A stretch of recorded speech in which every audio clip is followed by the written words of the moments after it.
katika kushiriki kwa watu wenye ulemavu, kwa watu wenye matatizo mbalimbali, kwa watu wenye uhitaji. Mwanaume ndiyo mbegu ya dunia.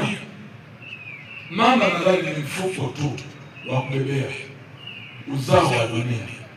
Sasa unapoona wanaume tunabaki nyuma, tena wengine tunakuwa wasaliti kwa kukimbia majukumu yetu kwa kisingizio cha aina yoyote ile.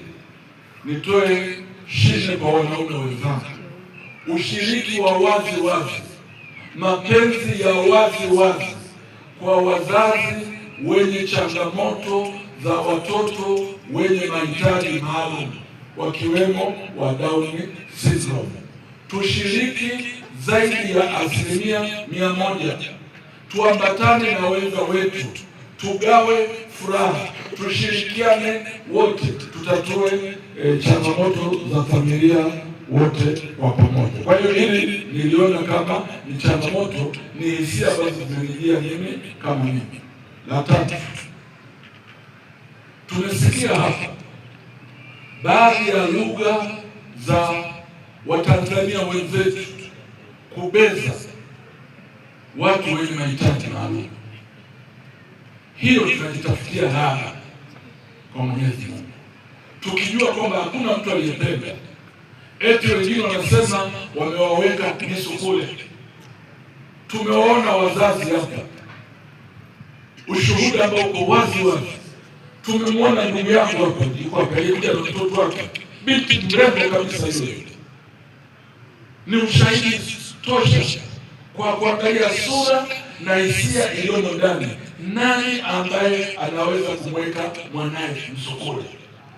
Haya ni mawazo potofu ambayo yanajengeka katika jamii zetu na yanakuwa yamelenga zaidi katika kutugawa. Kwa hiyo nichukue nafasi hii, kwa sababu nimebahatika kupitia mkuu wa mkoa, kukemea kuwa lugha za kejeli, lugha za kufifisha watu wenye mahitaji maalum sio sehemu ya utamaduni wa Watanzania, sio sehemu yetu abada. Kwa hiyo tuachane na hali ya namna hiyo. Shule jumuishi wana haki ya kufanya kazi, wana haki ya kuwa na michezo na kujumuishwa kama mlivyoona wanapenda michezo. Lakini ndugu mgeni rasmi, inawezekana kabisa kwamba hawajumuishi kwa sababu watu hawaelewi. Sasa tunaposema pamoja dhidi ya upweke, hao wanahusika kisekta. Nikisema kisekta, wizara inahusika na sera, uratibu na bunge ambako chini ya ofisi ya waziri mkuu isaidie kuona kwamba sheria zinakuwa rafiki kutokana na hali ya ulemavu wao. Na hili nalisema kwa sauti kwa kuwa ukisoma mwongozo mingine inasema mtu anaweza kufanya hili kama ana akili timamu. Sasa huyu sio kichaa, lakini kuna mambo hawezi kufanya. Sasa kama itabaki hivyo, kwa mfano sheria ya mikopo kwamba hawezi kukopa kwa kuwa akili yake sio timamu, zaidi nitaendelea kusema pengine angekuwa na mtu msimamizi akamsemea, lakini ukamwacha tu kwa sababu unasema hana akili timamu, anakuwa ametengwa kwa maisha yake yote. Vile vile Wizara ya Afya tunashukuru, tayari tuna andiko ambalo tumefanya kwa ajili ya kusema sasa watambuliwe. Nilipompata mwanangu, binti yangu miaka 31 iliyopita, nilipewa tu, na wazazi wengi hapa walipewa tu, lakini inatakiwa kwamba unapompata mtoto kama huyo uambiwe hospitalini, uwe na taarifa rafiki kwamba mtoto wako yuko hivi na yuko vile. Kwa hiyo tunaomba Wizara ya Afya pamoja na hayo iwe na elimu kwa watu wao katika vyuo vyote vya afya, iwepo kwamba hawaambie watu hawa namna gani, tunawaleaje na kadhalika. 2023 mwezi wa 11, Mungu aliponipa zawadi ya hawa mapacha wawili, ndio kama hao mnaowaona, wa kiume, mmoja ndo wa kike, Briana ambaye alizaliwa na Down syndrome. Pia alizaliwa na matatizo ya moyo, presha ya mapafu. Ninachoamini ni kwamba Mungu akikupa majaribu anakupa njia ya kutokea.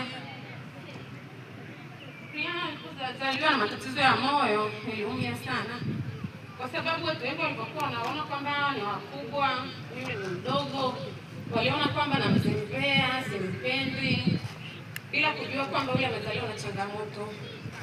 Lakini mpaka hapa tulipofikia, Mungu amenipigania sana. Nilikuwa nawaomba wazazi wenzangu wasikate tamaa, wapiganie watoto wao bila kujali ni mambo mangapi wanapitia, ni changamoto zipi. Tupambane hivyo hivyo na watoto wetu pamoja. Kwa pamoja tunaweza. Briana alipozaliwa na matatizo haya ya moyo, hospitalini walisema kwamba anatakiwa afanyiwe operation. Hadi hapa alipofikia alishafanyiwa, alifanyiwa Jakaya. Ni mwaka jana mwezi wa 9 ndo alifanyiwa operation. Lakini bado anahudhuria kliniki yake ni SMC na Jakaya. Hospitali walisema ataendelea kuhudhuria kliniki kwa sababu kuna kifaa walimwekea kwenda kuziba tundu. Kwa hiyo bado akijaendelea kwenye moyo, hivyo tunaendelea kuhudhuria kliniki kwa ajili ya maendeleo ya mtoto. Mpaka hapa nilipofikia sijakata tamaa, sijajali ni mangapi watu wanasema kwa watoto wangu. Hivyo nilikuwa naomba mgeni rasmi anisaidie bima ya watoto, niweze kupata bima kwa ajili ya watoto. Maana mtoto akizaliwa na Down syndrome ni rahisi sana kushambuliwa na magonjwa, maana kinga yake inakuwa iko chini. Nilikuwa nashukuru wote, nilikuwa nashukuru mama kwa kunipa nafasi hii ya kuongea. Sina mengi ya kuongea, ila nawashukuruni sana.